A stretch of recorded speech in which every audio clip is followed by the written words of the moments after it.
morning. Let's make American breakfast and American coffee. This is my kitchen. You can see behind. That's all I have, this mayo and mustard. And I will put meat and cheese.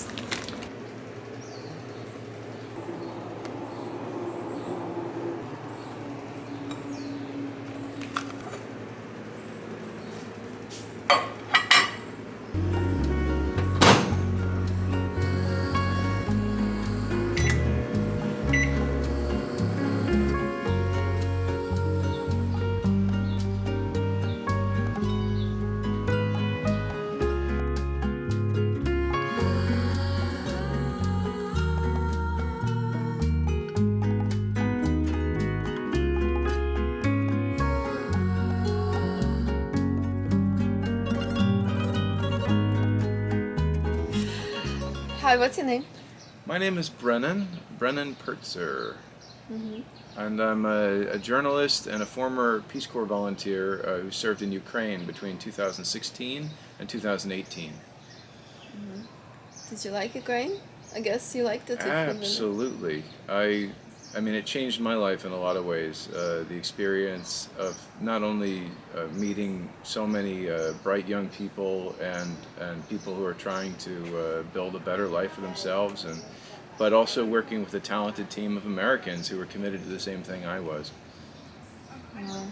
So there are lots of people with promising future in Ukraine, lots of cool teens. Absolutely. Smart. Yeah, I mean, I had so many ideas. Everybody was bringing me new ideas almost every day. Somebody say, "Hey, I've got an idea for a product or an app for a phone or something," or they wanted to distribute something. Enterprising people, a lot of them.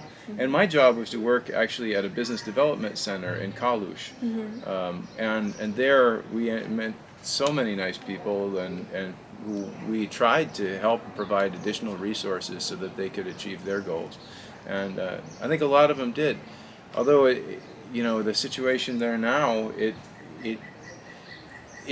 feels like everything or a lot of things that even in the 2.5 years that I was there, you put into motion and you try to create momentum, and somebody comes and just stabs a knife and cuts it right out. But these folks had everything they'd worked for their entire life cut out, a lot of them, What type of business did they do in that business development center?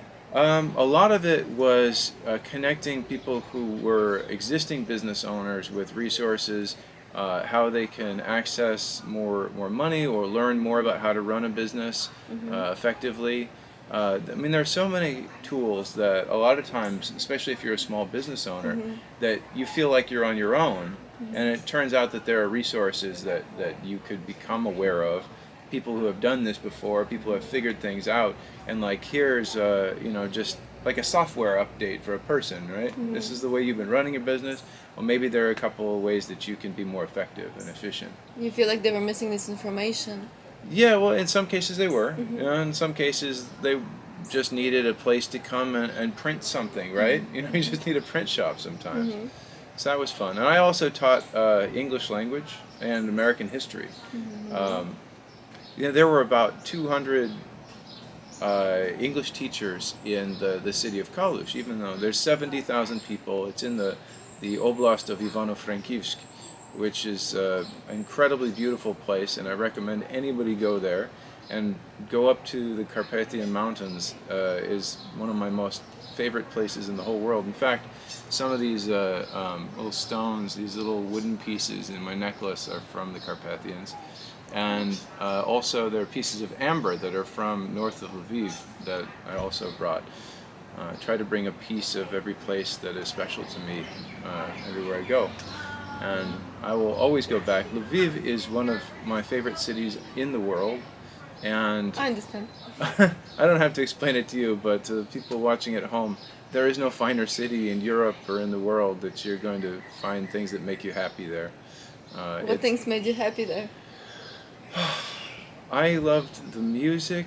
I loved the feel What of music? Street music? Street music? Well, there's street music everywhere, and then every night at 7 o'clock, Pravda has the band, the jazz band, come on and play, and it's a free concert every night. It's from opera theater. Like it's renowned. Yeah. Pravda, which means truth.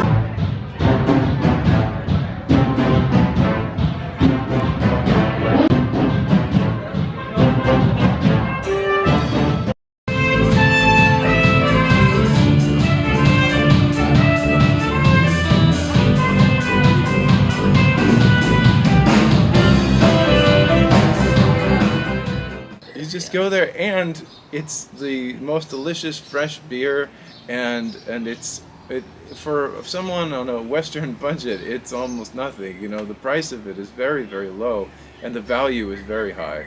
I mean, there's that, and then there's the fact that in every restaurant has some kind of theme to make it creative. That they have their own menus, and like, I don't know a place in the world, a city in the world, where you can expect that much variety given to you as a visitor, just the entertainment value of that. And then you can climb up to the top of the city hall, and you're at the tallest point in the city, and you can look down and see off into the distance in every direction. It's just a magical place, and I don't have to tell her, she knows. I'm very blessed and happy to live there. So what are you doing in Hawaii? In Hawaii? Well, so as a journalist myself, I've been on a long tour since pretty much throughout the pandemic.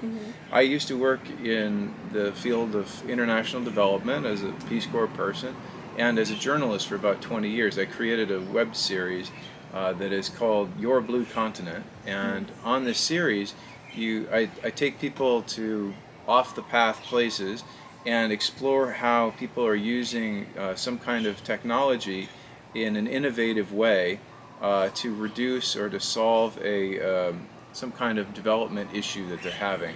And that means I focused on carbon capture in the Congo, and I focused on restoring agriculture through traditional techniques in Bangladesh. I worked with a Norwegian company that started up a tech shop in Dhaka, in the capital of Bangladesh, where they were actually giving people the same professional benefits that you would get if you were working in Norway. So, like, imagine this: people for the first time have time off and healthcare plan and like all these things, and they found that when they offered stuff like that their retention rate of their workers became like 99%. Nobody wanted to ever burn out or stop working there. They got rid of the burnout problem, which is huge in the tech industry. So, like, the examples like this, where people have found ways to address development issues using innovation. And I make short 15-minute videos and mini documentaries about what they're doing, and that's on Your Blue Continent. But this time, for what I was doing in Hawaii is the same thing. I've done a continuation of that series where I went to U.S. territories. And the U.S. territories I went to, I lived for a year in the Virgin Islands, and then in the Mariana Islands and Guam, and I just came back from American Samoa, which is another U.S. territory, the only one on the southern hemisphere. And so now I'm headed back to visit some family and to go to a high school reunion 22 years out, because we haven't had a chance for the last 2 years. So lots of stuff going on. So maybe one day we will see a series on BBC or NBC. Yeah, so I hope so. One of the things that I've been working on this year is I put together kind of a platform where I introduce people, and it was about about rebuilding Ukraine using 3D printed construction. And that was an opportunity to kind of use that as a way to quickly rebuild some of the villages that have just been destroyed, and just completely destroyed.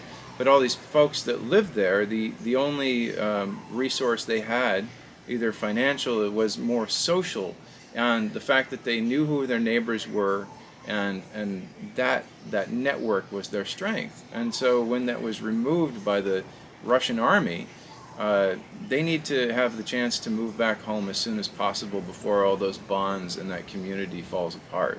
Because otherwise, they got nothing. So this is your kind of advice. This is how you see developing their village. Yeah, I see it as the fastest way to restore something. Because otherwise, you could sit here and spend years trying to make up plans and figure out, oh, what are we going to do for home? And by that time you get through it, so many of those bonds have just been destroyed forever. But if they get together and they're in a bad mood and they're upset, they will just be more difficult to get back on their feet together. Yeah. They need to be able to pull together because that's their strength. I think our president does a good job of talking about our future and how we are rebuilding the country. Talking about it now when we are under air raid strikes and being hit by the missiles, because it gives us positive something to live for, something to wake up for tomorrow.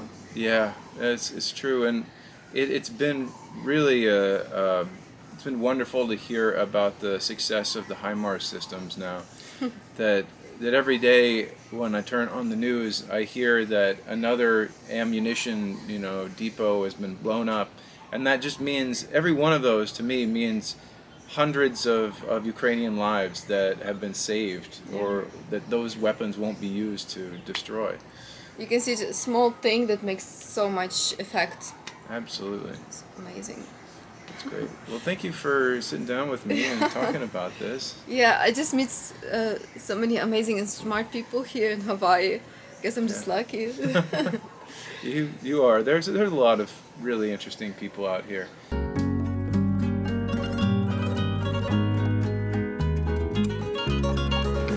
Let's make coffee.